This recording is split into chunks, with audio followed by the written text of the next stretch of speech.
அமாவாசைன்னா அம்மா, அப்பா இல்லாதவங்க தான் தலை குளிக்கணும். மத்தவங்க தலை குளிக்கக்கூடாதுன்னு எங்க அம்மா சொல்லுவாங்க. அதனால நேத்தே "இன்னைக்கு நீ தலைலாம் குளிக்காத" அப்படின்னு சொல்லிட்டாங்க.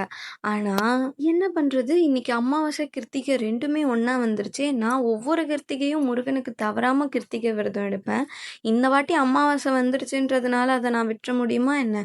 என்ன இருந்தாலும் என் முருகன் பார்த்துப்பான் அப்படின்னு சொல்லிட்டு நான் வழக்கம் போல செய்யறத செய்ய ஆரம்பிச்சுட்டேன். இந்த குக்கர் இருக்கே, தண்ணி அதிகமா வச்சா தான் பொங்குதுன்னு பார்த்தா, இன்னைக்கு தண்ணி கம்மியா தான் வச்சேன். அப்பயும் பார்த்தா பொங்கி பொங்கி ஊத்துது. இல்ல என் குக்கர் மட்டும் தான் இந்த பிரச்சனையா? இல்ல எல்லார் வீட்லயும் குக்கர் இப்படிதான் இருக்கான்னு கமெண்ட்ல சொல்லுங்க. கிருத்திகைனாலே ஆஸ் யூசுவல் எப்பயும் போல சாம்பார், உருளைக்கிழங்கு இல்ல வாழைக்காய் பொரியல். இது 2த்துல ஏதோ ஒண்ணு தான். இன்னைக்கு வாழைக்காய் வறுவல் தான் செஞ்சிருந்தேன். என் ஹஸ்பண்ட்க்கு வாழைக்காய் சுத்தமா பிடிக்காது. நான் எவ்ளோ டேஸ்ட்டா செஞ்சு குடுத்தாலும், அந்த வாழைக்காய் வந்து அவங்களுக்கு சுத்தமா பிடிக்காது. அது ஏன்னே தெரியல. அப்புறம் இன்னைக்கு வந்து மாங்காய், முருங்கைக்காய், கத்திரிக்காய் போட்டு தான் வந்து சாம்பார் செஞ்சிருந்தேன். நீங்க என்னதான் வெரைட்டியா காய்கறி சேர்த்து சாம்பார் வச்சாலும், இந்த மாங்காய், முருங்கைக்காய், கத்திரிக்காய் சாம்பாரோட டேஸ்ட்டுக்கு முன்னாடி அதெல்லாம் சும்மா. இது 3ம் சேரும்போது அந்த சாம்பாரோட டேஸ்ட் இருக்கும் பாருங்க, அது பல மடங்கு கூடிடும்.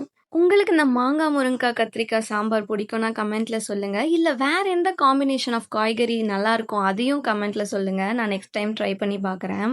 இன்னைக்கும் சாமிக்கு வைக்க பூ கிடைக்கல. செம்பருத்தி தான் வந்து பூத்திருந்துச்சு செடியில. அதுதான் வச்சிருந்தேன். அப்புறம் ஒரு 8:30 பக்கம் வந்து எல்லாமே ரெடி பண்ணிட்டு, மனநிறைவா வந்து சாமியும் கும்பிட்டு முடிச்சாச்சு.